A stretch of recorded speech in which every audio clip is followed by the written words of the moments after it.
야고보서 1장 26절 27절을 제가 봉독하겠습니다. 누구든지 스스로 경건하다 생각하며 자기 혀를 재갈 먹이지 아니하고 자기 마음을 속이면 이 사람의 경건은 헛것이라. 하나님 아버지 앞에서 정결하고 더러움이 없는 경건은 곧 고아와 과부를 그 환난 중에 돌아보고 또 자기를 지켜 새 속에 물들지 아니하는 이것이니라. 제가 최근에 참석한 어느 성경 공부 모임에서 경험한 일입니다. 한 형제님이 이런 말씀을 하시는 거예요. 자기는 이제 기독교를 믿기를 포기할까 한다고. 제가 물어보았습니다. 그 이유가 무엇이냐고. 그랬더니 교회 모습에 너무 실망을 많이 한다는 거예요. 특별히 자기는 인터넷에서 안티 기독교 사이트를 이제 들어가 보게 되는데 오히려 그들의 말에 더 공감이 되고 그들의 말에 동조하게 되는 자기 모습을 보게 된다고. 그래서 제가 그 형제님한테 이런 말씀을 드렸습니다. 지금 우리 눈에 보이는 교회들의 모습이 진짜 기독교는 아니라고. 그러니까 먼저 기독교를 계속 믿을 것인지 포기할 것인지를 결정하기 전에 진짜 기독교가 어떤 것인지를 알아보기를 권하고 싶다고. 그 길은 일단은 성경이겠죠. 성경을 직접 읽고 또 참 기독교가 무엇인지를 보여주는 그런 신앙 서적들을 읽는 것이 도움이 될 것입니다. 그 다음에 또 한 자매님이 이런 말씀을 하셨어요. 종교적 열심이 아주 뜨거운 스스로 경건하다고 자처하는 어떤 한 권사님 이야기예요. 근데 그분은 굉장히 열심이고 또 스스로 굉장히 경건하다고 생각하는데 많은 주변 사람들에게 상처를 준다는 거예요. 그리고 말과 행동이 좀 다르고 그래서 그런 권사님에 대해서 자기는 어떤 태도를 취해야 하냐고. 그래서 제가 아무 말씀 드리지 말라고. 어떤 말씀을 드린다 그래서 그런 말을 듣고 받아들이고 그럴 것 같지는 않습니다. 또 외적으로 그런 열심이 있다고 해서 사실 내면에 정말 거듭난 것인지 정말 회심한 것인지 그렇게 쉽게 말할 수 없습니다. 제가 이런 그 경험을 하면서 계속 제 자신에게 던지는 질문은 이것입니다. 참된 경건이란 무엇인가? 도대체 예수님을 잘 믿는다는 것은 무엇인가? 하는 이 질문이에요. 여러분도 이런 질문 스스로에게 던지지 않습니까? 저도 안티기독교 사이트에서 그 기독교를 비난하는 내용에 많이 불편하지만 그들이 보는 기독교가 전부였다면 저도 예수님 안 믿었을 거예요. 저도 종교적 열심은 특출나지만 전혀 그리스도인의 향기가 없는 그런 분들을 보고 제가 존경하게 되지 않는 것을 솔직하게 고백합니다. 저는 여기에 큰 오해가 있다고 생각해요. 무엇이 예수 잘 믿는 것인지에 대해서 무엇이 참된 경건인지에 대해서 우리들이 많이 속고 있는 것 아닌가 그렇게 생각합니다. 여러분 비기독교인들 세상에서 기독교를 향하여 공격할 때 그들이 참된 경건의 모습을 참으로 보고 진짜 기독교의 모습을 보고 공격하는 경우는 사실 많지 않습니다. 그보다는 항상 변질된 기독교, 가짜 기독교, 기독교의 겉모습은 띄었을지 모르지만 사실 내면적으로는 그리스도의 정신과 너무나 거리가 먼 그런 변종 기독교에 대한 반발인 경우가 대부분이라는 것이에요. 그래서 우리가 오늘 본문을 중심으로 야고보 선생이 참된 경건에 대해서 무엇을 가르쳐 주시는지 우리가 생각해 보도록 하겠습니다. 살펴보도록 하겠어요. 누구든지 스스로 경건하다 생각하며 자기 혀를 재갈 먹이지 아니하고 자기 마음을 속이면 이 사람의 경건은 헛것이라. 하나님 아버지 앞에서 정결하고 더러움이 없는 경건은 이렇게 야고보 선생은 말씀하십니다. 하나님 아버지 앞에서 정결하고 더러움이 없는 경건은 정말 하나님이 깨끗하다고 인정해 주시는 그런 경건은 어떤 것인가? 여기 경건이란 말은요, 헬라어로 트레이스케이아라는 단어라고 제가 여러분에게 말씀드렸어요. 이 헬라어 단어 자체는 여러분이 꼭 기억하지 않으셔도 됩니다. 저도 사실 강의할 때나 기억하고 나중에 잊어버릴 거예요. 이 단어는 예배 행위, 예배 의식을 일컫는 그런 말입니다. 그러니까 이것을 우리식으로 번역하면 종교적인 열심, 종교적인 행위라고 말할 수 있을 거예요. 교회에 온다든지 또는 성경을 읽고 기도한다든지 예배에 참석한다든지 우리의 일상생활과 좀 구분되는 종교적인 영역이 있지 않습니까? 이 종교적인 영역에 몰두하는 것, 이것이 트레이스케이아예요. 그래서 영어 성경은 이것을 religion이라고 번역하고 있습니다. 이것은 외적인 행동이죠. 그런데 이 외적인 행동으로서의 경건은 내면적인 자세로서의 경건, 영어로는 godliness라고 합니다. 헬라어로는 유세베이아라고 해요. 이 내면적인 경건의 표현입니다. 그 내면적인 경건이 겉으로 드러난 것이죠. 이 내면적 경건은 하나님을 기쁘시게 하고자 하는 태도, 범사의 하나님을 인정하는 태도를 일컫습니다. 그래서 야고보는 이렇게 말하는 거예요. 하나님을 예배한다고 하는 것, 하나님을 섬긴다고 하는 것, 그러한 예배, 하나님이 정말 인정하시고 정결하고 더러움이 없다고 인정하시는 그러한 예배, 그러한 종교적 행위, 그러한 경건이란 무엇이냐 하는 것이에요. 야고보 선생은 세 가지를 지적합니다. 첫 번째는 자기 혀를 제갈 먹이라 하는 것이에요. 참된 경건은 이 혀의 사용에서 그 두드러진 특징이 드러납니다. 혀를 제갈 먹이지 않는 자는 경건과 거리가 멀다. 그런 이야기예요. 두 번째는 고아와 과부를 환난 날에 돌보는 것이다. 구제에 대해서 말씀하십니다. 그리고 세 번째는 자기를 지켜 세속에 물들지 아니하는 이것이다. 이 세 요소가 이제 야고보서의 나머지 그 부분을 다 이렇게 차지합니다. 그 나머지 부분에서 다시 한번 다 더 자세히 다루어집니다.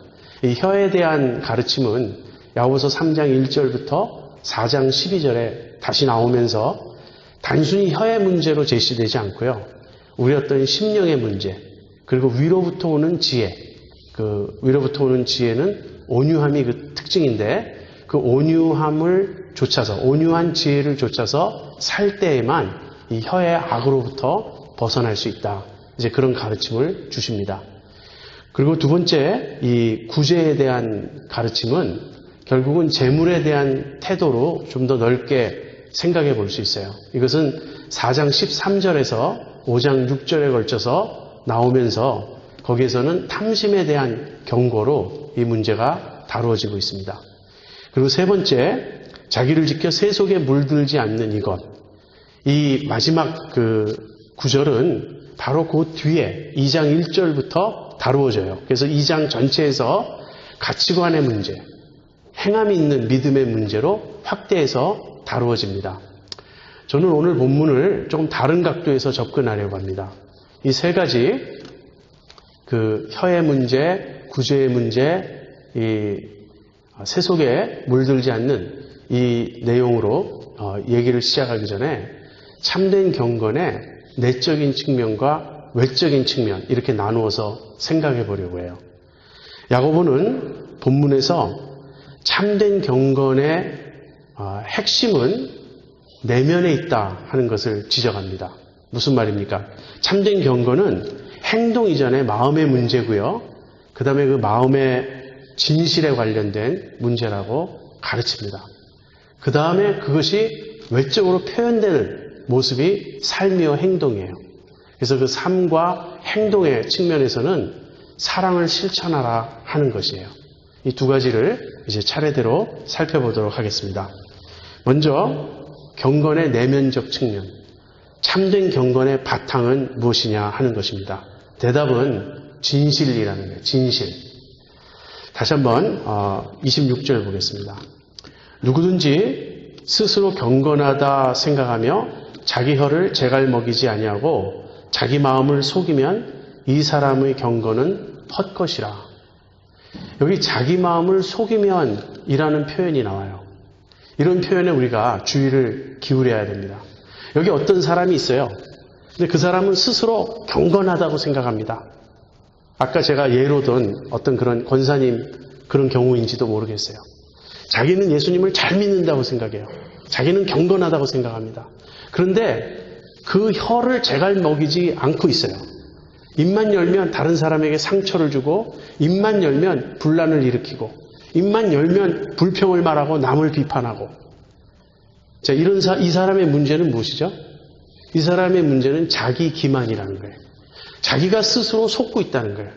자기는 예수 잘 믿는다고 생각하는데 스스로 그렇게 생각할지는 몰라도 그 혀가 보여주는 바는, 제갈 먹이지 않고 절제되지 않은 그 혀가 보여주는 바는 그 내면은 전혀 그렇지 않다는 걸 보여주는 것입니다. 근데 이 문제가 앞부분에서도 이미 다루어졌어요.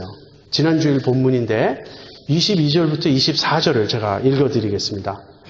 너희는 도를 행하는 자가 되고 듣기만 하여 자신을 속이는 자가 되지 말라. 누구든지 도를 듣고 행하지 아니하면 그는 거울로 자기 생긴 얼굴을 보는 사람과 같으니 제 자신을 보고 가서 그 모양이 어떠한 것을 곧 잊어버리거니와. 여기 도를 듣고 행하지 않는 자는 자기를 속이는 자와 같다. 이렇게 말하고 있어요. 자기를 속인다는 표현이 앞부분에도 나오고 뒷부분에도 나오죠. 이 짧은 본문에 2번이나 나온다고 하는 것은 야고보 선생이 이 점을 굉장히 중요하게 생각하셨음을 보여줍니다. 야고보 선생은 믿는다고 하면서 실제로는 제대로 믿지 않는 사람들을 향해서 이 경고를 지금 하고 계신 거예요. 뒤에 가서는 그것을 믿음의 행함이 뒤따르느냐, 정말 행함이 있는 믿음이냐, 그 점으로 이제 말씀을 하실 것입니다. 근데 이 앞부분에서는 자기를 속이는 그러한 측면으로 이야기를 하십니다. 도를 듣고 행하지 않으면 이 사람은 자기를 속이는 거예요. 근데 이 속이는 것을 어떻게 묘사하냐면 거울을 보고 가서 자기 모양이 어떤 것을 잊어버리는 그런 모습과 그런 사람과 같다는 것입니다. 여러분, 거울을 들여다볼 때 자기의 모습을 이제 알게 되었어요. 그래서 이제 그 다음에 해야 될 일은 뭐죠? 더러움이 있다든지 머리가 망가졌다든지 잘못된 모습을 고쳐야 하죠. 근데 거울을 들여다보고 자기의 실상을 알았다는 거기에서 그치는 거예요.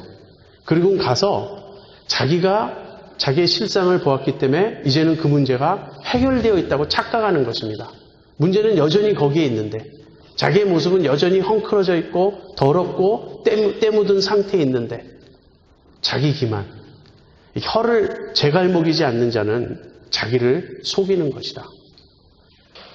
여러분, 진실하지 않은 사람들이 자기가 진실하지 않은 것을 알까요?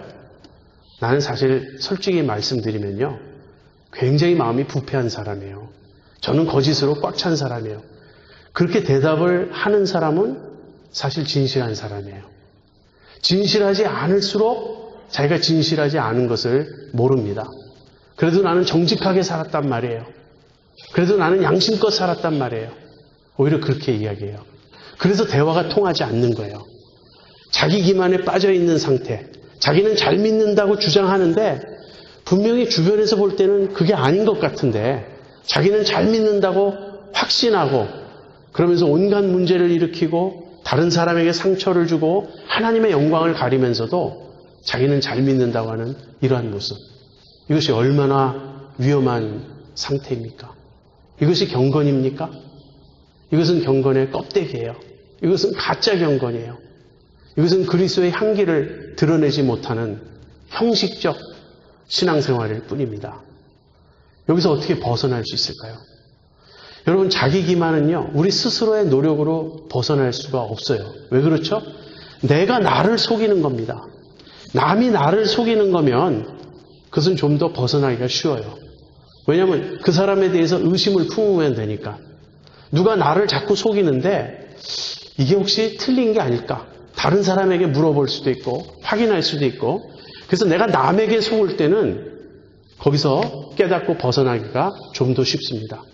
그러나 내가 나를 속이는 거예요. 내가 스스로 속고 있는 거예요.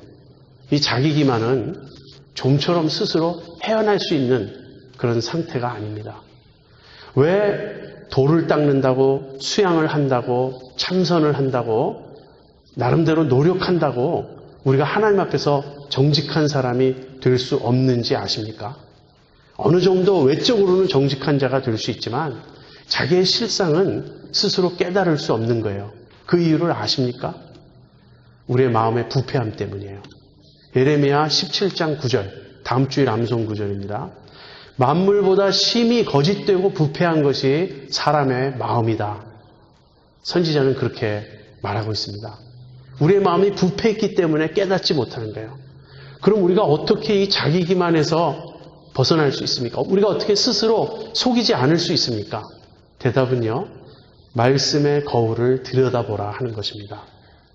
하나님의 말씀을 볼 때 마치 거울이 우리의 외모를 반영하듯이 이 하나님의 말씀은 영적인 거울과 같아서 우리의 내면의 실상을 비추어준다. 내면의 실상이 어떠한지를 드러내 보여준다는 것입니다. 성경을 읽으면, 말씀을 정직히 읽으면 우리가 자기 기만에서 벗어날 수 있어요. 누가 숨은 허물에서 벗어날 수 있겠는가? 시편 기자는 시편 19편에서 그 말을 해요.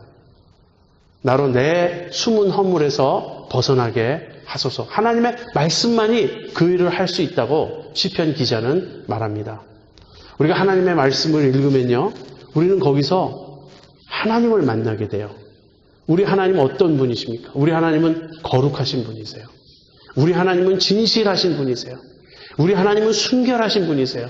그리고 우리 하나님은 만홀히 여김을 받지 않으시는 분이십니다.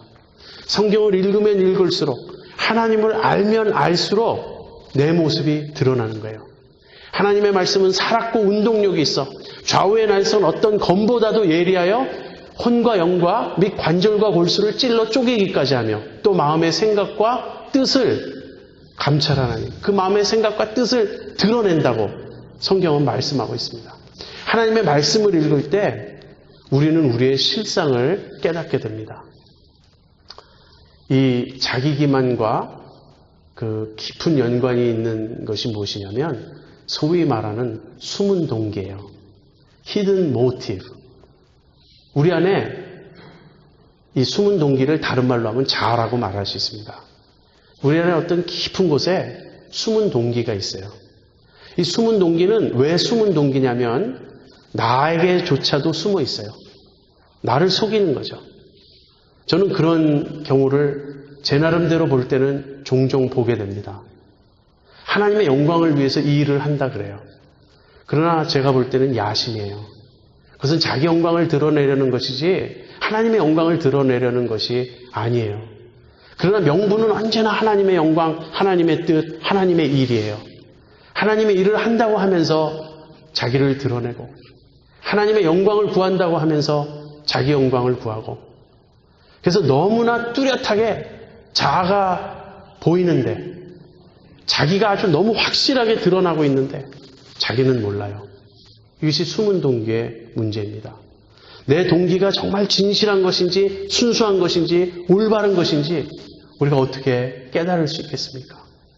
하나님 말씀을 읽을 때 하나님이 우리의 마음에 깨우쳐 주시는 거예요. 너의 그 말은 진실하지 않았다. 너는 아까 분명히 과장되게 왜곡되게 말했다. 너의 감정은 내 자아가 섞여 있는 감정이다. 너의 의부는 그것은 의에 대한 열심으로 화를 낸다고 하지만 내 자아가 상처받아서 나오는 반발심일 뿐이다. 너의 동기는 그릇되었다. 이런 것을 하나씩 하나님이 지적해 주십니다. 이것이 말씀의 거울 앞에 우리를 비추어 볼 때 드러나는 우리의 모습이에요. 그럴 때 어떻게 해야 되죠? 그럴 때 도를 듣기만 하고 행하지 않으면 속이는 것이 돼요. 그러니까 도를 듣고 행하는 것입니다.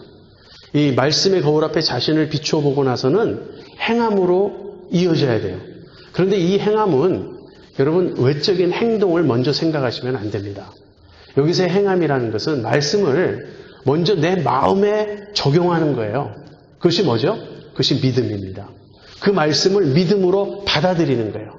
하나님이 그렇게 지적하실 때 그것을 피하지 말고 그것을 외면하지 말고 거기에 합리화 정당화를 붙이지 말고 인정하고 무릎 꿇고 회개하는 것입니다.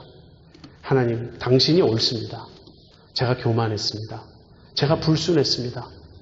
제가 이기적이었고 제 욕심과 제 영광을 구하고 있었습니다. 그렇게 믿음으로 받아들이는 것, 그렇게 하나님 앞에서 철저하게 자기 자신을 살피는 것, 그것이 행함의 첫걸음이에요. 그런 내면의 변화를 통해서, 내면의 진실함을 통해서 외적으로 행동으로 이어질 때 그 행동이 진정한 경건이 되는 것입니다.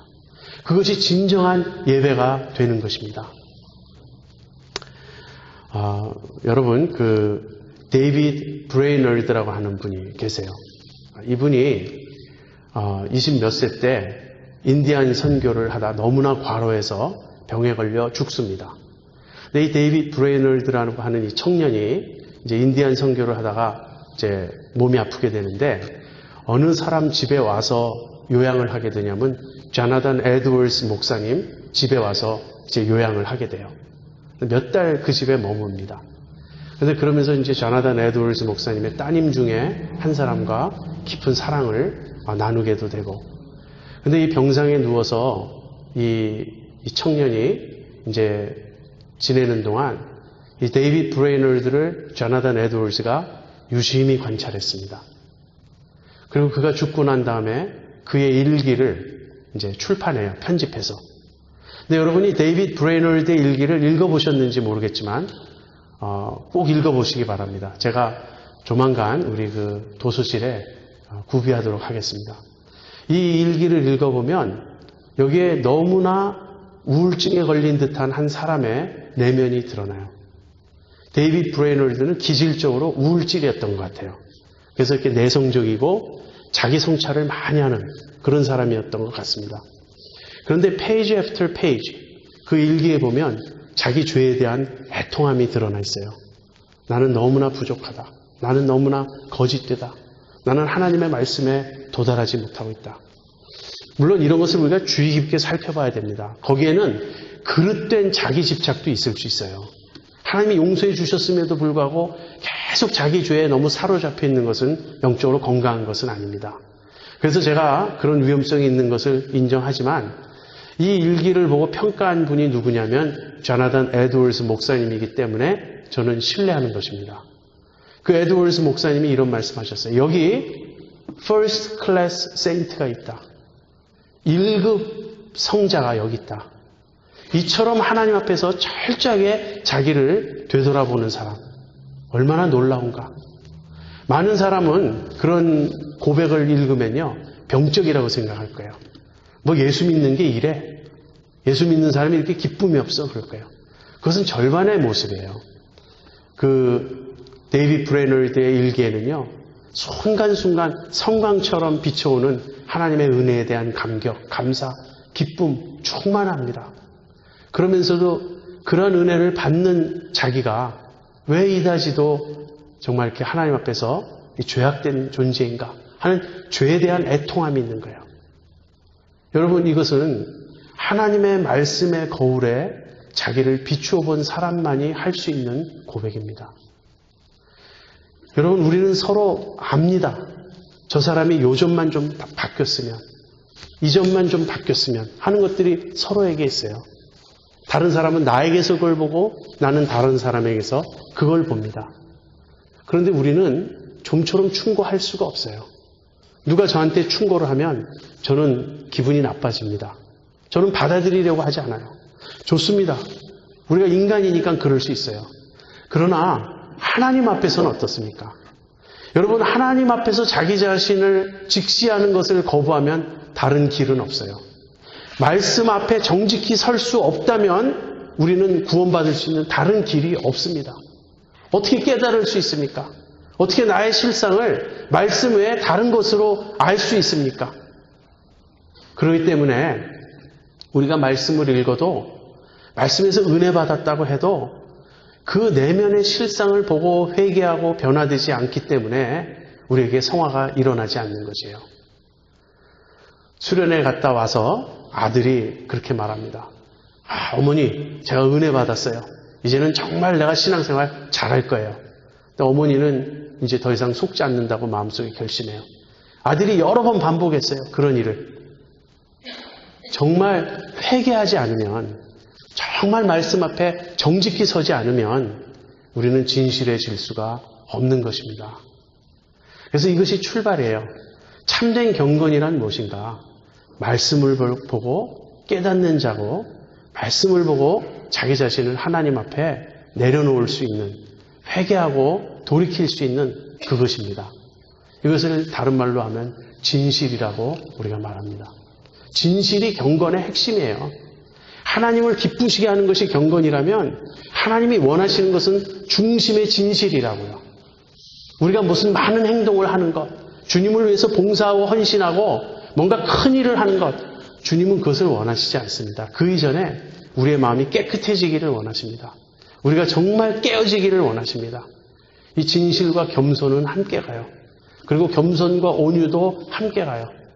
이것은 깨어진 모습, 말씀에 의해서 깨끗해진 모습, 정결케 된 그런 모습이에요. 이것이 하나님 아버지 앞에서 정결하고 더러움이 없는 경건입니다. 자, 이것이 첫 번째 측면이에요. 무엇이 진짜 신앙인가? 무엇이 진짜 경건인가? 내면적 진실입니다. 그 내면적 진실은 어떻게 우리가 이룰 수 있습니까? 하나님의 말씀의 거울 앞에 정직하게 서는 것입니다. 그리고 말씀이 보여주고 가르쳐주는 대로 믿음으로 받아들이고 주님 앞에 회개하고 우리 자신을 돌이키는 그것입니다.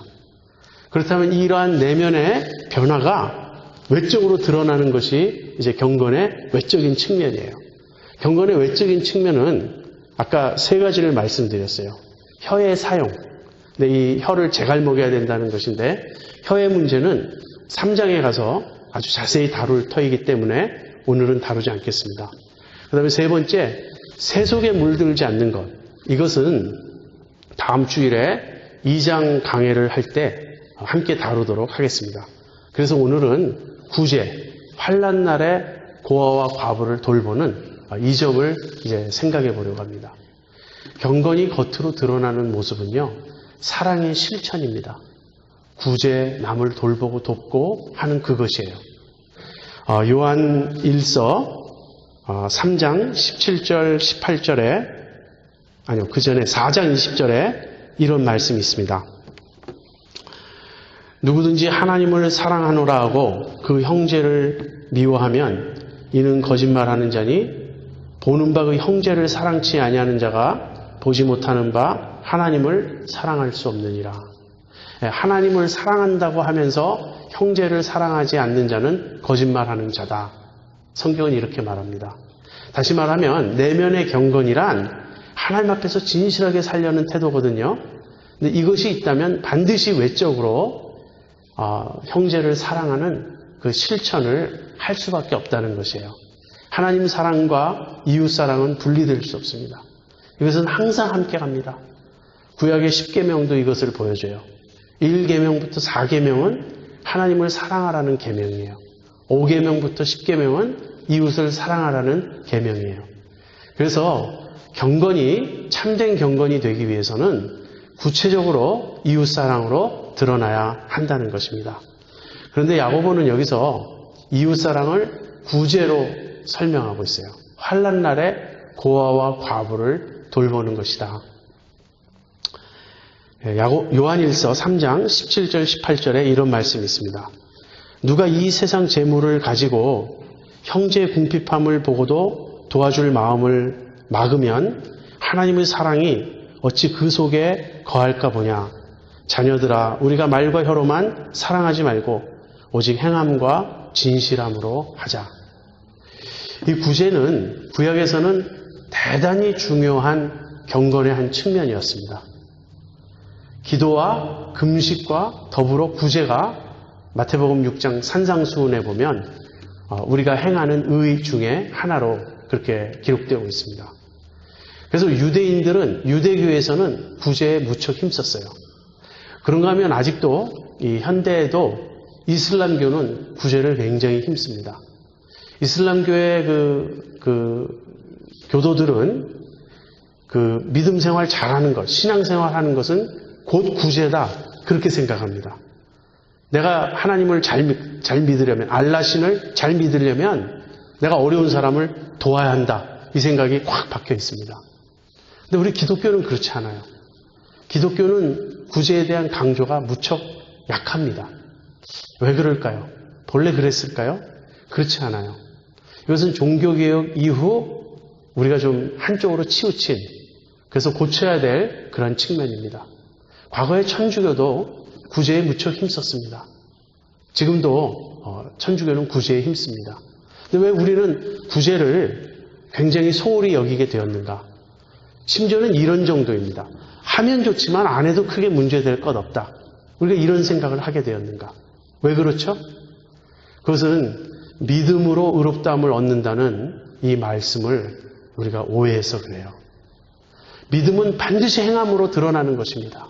믿음은 반드시 선행으로 드러나는 것이에요. 근데 우리가 이 점을 좀 소홀히 한 경향이 있었습니다. 야고보는 2장에 가서 심지어 믿음을 이런 식으로 설명을 해요. 형제에게 가서 더웁게 하라, 배부르게 하라. 그렇게 말로는 위로하면서 실제 쓸 것을 주지 않는다면 그것이 무슨 믿음이냐고. 그렇게 행함이 없는 믿음은 죽은 믿음이라고. 야고보가 믿음에는 반드시 행함이 뒤따라야 하고 행함이 있는 믿음이라야 산 믿음이다. 이렇게 말할 때 행함은요, 아주 구체적이에요. 그냥 막연히 착하게 살라, 막연히 정직하게 살라, 이런 원리적인 것이 아니고요. 너에게 먹을 것과 입을 것이 있고 내 형제에게 없다면 마땅히 나눠주어야 한다. 만약에 그렇게 하지 않는다면 너는 믿음이 없는 것이다. 굉장히 단도직입적이죠. 거의 행위구원론처럼 들립니다. 물론 행위구원론이 아니죠. 믿음은, 살아있는 믿음은 반드시 행함으로 드러난다는 것입니다. 그래서 우리가 구제에 대해서 좀 더 생각해 볼 필요가 있습니다. 여기 고아와 과부로 특별히 구제의 대상이 지칭되고 있는 이유는 무엇입니까? 그 당시에는요, 가장 불쌍한 사람들이 고아와 과부였어요. 남성 중심의 사회였기 때문에 예를 들어서 남편이 없는 사람, 과부죠. 남편이 없으면 그 사회에서 가장 약자가 되는 것입니다. 권리를 주장할 수 없어요. 예수님의 비유 중에도 그런 이야기가 나오죠. 불의한 재판관의 비유. 어느 도시의 과부가 억울한 일을 당했습니다. 그래서 재판관을 찾아가 나의 이 억울함을 해결해 주십시오. 나에게 의를 베풀어 주십시오. 나는 지금 불의한 일을 당했습니다. 나는 억울합니다. 과부가 가서 하소연하잖아요. 만약에 그 과부가 남편이 있었다면, 과부가 아니었다면 그렇게 쉽게 억울한 일을 당하지 않았겠죠. 왜냐하면 남편이 방패막이가 되었을 테니까. 남편이 없다는 것은 방패막이가 없다는 거예요. 얼마든지 공격하고 해롭게 하고 착취하고 그런 어떤 사회에서 정말 약자가 되는 것입니다. 고아는 어떻습니까? 고아는 더하죠. 고아는 아빠도 없고 엄마도 없으니까. 그래서 고아와 과부를 야고보가 특별히 지칭한 것은 이 사람들은 정말 도움이 필요한 사람들이다. 이 사람들은 사회의 약자다. 교회가 이 사람들을 돌보지 않는다면, 믿는 우리가 이 사람들을 돌보지 않는다면 어떻게 하겠는가? 하나님이 정말 기뻐하는 건 너희 알고 싶느냐? 하나님이 기뻐하시는 경건이 무엇인지 알고 싶은가? 하나님의 마음이 어디에 가 있는지 보라. 하나님은 고아를 돌보고 과부를 돌보시는 분이다. 이 고아와 과부 얘기는요, 구약에 계속 반복해서 나옵니다. 사실은 한 부류의 사람이 더 포함돼요. 여러분 누군지 아십니까? 나그네였어요. 예. 그런데 나그네는 여기서 설명되지 않는, 그러니까 이렇게 언급되지 않는 이유가 있습니다. 이스라엘이 국가로서 존재했을 때, 자기 민족들끼리 똘똘 뭉쳐 살 때는 그 안에 누가 나그네인지가 분명하죠. 누가 이방인이고 누가 외인인지가 분명해요. 그래서 지금 야고보가 이 편지를 쓸 때는 흩어진 사람들입니다. 여러 지역에 흩어져 있는 그런 지파, 12지파, 믿음의 사람들에게 이 글을 쓰고 있어요. 그들 자신이 나그네예요. 이제는 특별히 누구 나그네라고 말할 수 있는 대상이 분명하지가 않습니다. 그래서 지금 고아와 과부를 특별히 이야기하고 있는 거예요. 오늘 우리에게 적용한다면, 물론 오늘날도 고아와 과부가 포함되겠지만, 오늘날은 사회경제학적인 측면에서 좀 다른 대상들이 얼마든지 있을 수 있습니다. 우리가 좀 생각해 봐야 되겠어요. 지금 우리 같은 경우는 물론 미국에도 우리가 도와야 될 사람이 많이 있는 건 사실입니다. 그러나 미국에 사는 사람들, 한국에 사는 사람들은 세계 전체를 놓고 볼 때는 상당히 잘 사는 사람들이죠. 굉장히 부유하게 사는 사람들이죠. 그래서 우리가 도와야 될 대상은 제3세계, 어떤 우리 살아가는 이 나라 밖에 있는 대상일 경우도 많이 있습니다. 우리가 IT에 참사를 접하고 구제 헌금을 하는 것도 그러한 측면이죠. 그래서 우리는 고아와 과부를 포함해서 어떤 관점을 가져야 되냐면 지금 하나님이 가장 불쌍히 여기실 사람은 누군가 하는 그 점입니다. 우리가 그 사람들을 생각하면서 환난 날에 그들을 돌보는, 그들이 정말 어려움에 처했을 때 우리가 도움의 손길을 펼쳐야 한다 하는 것입니다. 많은 그리스도인들이 신앙생활에서 11조를 대단히 중요하게 여깁니다. 그것은 참 좋은 일이에요. 그런데 이런 패단이 있을 수 있습니다. 내가 11조를 했기 때문에 내 의무를 다했다 하는 생각이에요. 그래서 10의 1조를 하나님께 드렸기 때문에 10의 9조는 내 것이다 하는 이런 생각. 여러분 정직하게 대답해 보십시오. 이것이 성경적인 관점입니까? 이것이 정당화될 수 있습니까? 아니죠. 구약은 그런지 몰라도 신약은 그렇지 않아요. 신약은 청지기직을 가리킵니다. 나에게 주어진 모든 재물이 다 하나님의 것이다. 나는 이것을 맡아서 관리하는 청직이다 하는 것이 신약의 가르침입니다. 그렇기 때문에 11조 하고 충분한 것이 아닙니다. 교회 헌금을 했으니 이제 교회가 알아서 구제해야 된다. 꼭 그렇지 않습니다. 교회도 교회로서 구제를 해야 되겠지만 우리들은 개인적으로 어려운 사람을 돕는 일에 계속 힘써야 할 것입니다. 어느 정도가 적당할까? 저는 그 생각을 해본 적이 없어요. 구체적으로 어느 정도가 적당할까? 그런데 미우라 아야코 씨의 그 책에 이런 이야기가 나옵니다. 만분지 1이라고 하는 그런 가계부의 항목이 있어요. 만분지 1. 이게 무엇인가?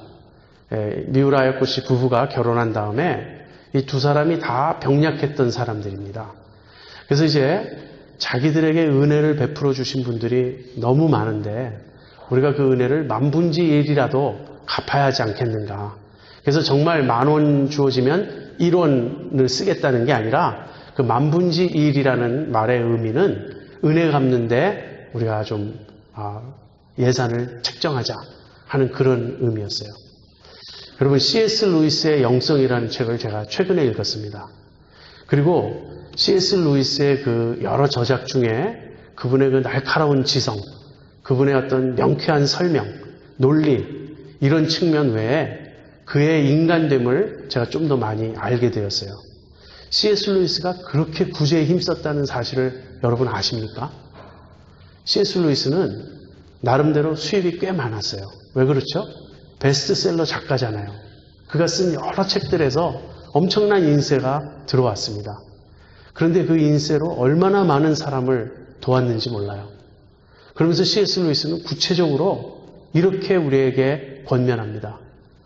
여러분이 불편을 느끼지 않을 정도로 구제한다면 틀림없이 너무 적게 하는 것이다. 여러분이 구제에 힘쓰기 때문에 갖고 싶은 것도 못 가질 때가 있고 먹고 싶은 것도 못 먹을 때가 있고 쓰고 싶은 것도 못 쓸 때가 있어야 그것이 적당한 구제다.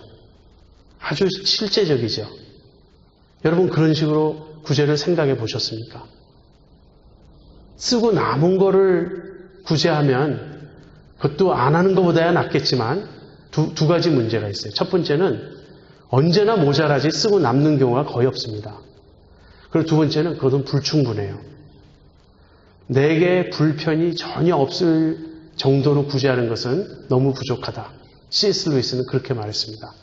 내가 약간의 불편을 느낄 정도로, 내가 불편을 어느 정도 감수할 정도로 남을 도와야 한다 하는 것입니다. 여러분 그리스도인들은 착한 사람들로 알려져야 돼요. 그렇지 않습니까? 우리가 믿는 하나님이 착하신 분인데, 우리가 믿는 하나님이 선하신 분인데, 그리고 하나님의 아들이라는 말은요, 아버지를 닮았다는 말이에요. 우리가 하나님의 아들이다, 그런 말은 우리 하나님 아버지를 닮았다는 말이에요. 우리의 아버지가 선하신 분이라면 그분의 자녀된 우리들은 무엇보다도 착한 사람들이어야 합니다. 우리의 마음이 진실하고 깨끗해야 돼요. 그리고 항상 어려움에 처한 사람들을 부지런히 돕고자 하는 그런 사람이어야 됩니다. 이것이 정상적인 그리스도인의 모습입니다. 물론 때때로 우리가 이러지 못할 때가 있을 수 있지만 그것이 예외여야 돼요. 그런데 요즘에는 너무나 바뀌었어요, 세상이. 이렇게 사는 사람들은 굉장히 잘 믿는 아주 일부 예외적인 그리스도인이 된 것 같고, 예수 믿지 않는 세상 사람들과 하나도 구별되지 않아도 은혜로 구원받으니까 괜찮다고 착각하고 있는 거예요. 야고보 선생은 바로 그런 사람들을 향해서 오늘 이 말씀을 하고 계십니다. 누구든지 경건하다, 스스로 경건하다 하면서 자기 혀를 제갈 먹이지 않는 자는 자기를 속이는 자라고. 너희는 도를 듣고 행하는 자가 되고 듣기만 하여 자신을 속이는 자가 되지 말라고. 진짜 경건, 진짜 예수 잘 믿는 것은요, 내면적으로는 진실한 것입니다. 그리고 외적으로는 사랑을 힘써 실천하는 것입니다. 우리가 던져야 될 질문은 이것입니다. 나는 참된 경건을 추구하는가? 난 정말 예수님 잘 믿기를 원하는가? 그냥 적당히 믿다가 죽어서 천당 가면 되지, 그것이 내 신앙인가? 아니면 나도 하나님 앞에서 올바른 사람이 되고 싶습니다. 나도 하나님 앞에서 경건한 사람이 되고 싶습니다. 나도 하나님을 기쁘시게 하는 제대로 된 신앙생활 한번 해보고 싶습니다. 이것이 내 마음의 소원인가? 그렇다면 두 번째로 물어야 될 질문은, 나는 진실을 추구하는가? 나는 하나님의 말씀 앞에 정말 정직히 서고자 하는가? 하나님께서 내 숨은 동기를 드러내 보여주실 때에는 기꺼이 회개하고 고치고자 하는가? 그리고 나는 기회 있는 대로 사랑을 실천하고 남을 도우며 살고자 하는가? 오늘 야고보 선생이 우리에게 도전하시는 내용들입니다. 이런 도전은 진짜 예수 믿는 사람들에게는 기쁨입니다. 이런 말을 들을 때 부담을 느끼는 것이 아니라 마음속에 크게 아멘, 진실로 그러합니다. 저도 그러한 사람이 되고 싶습니다. 하나님 나를 도와주세요. 그렇게 아마 기도할 것입니다. 그렇게 사는 여러분과 제가 되기를 바랍니다.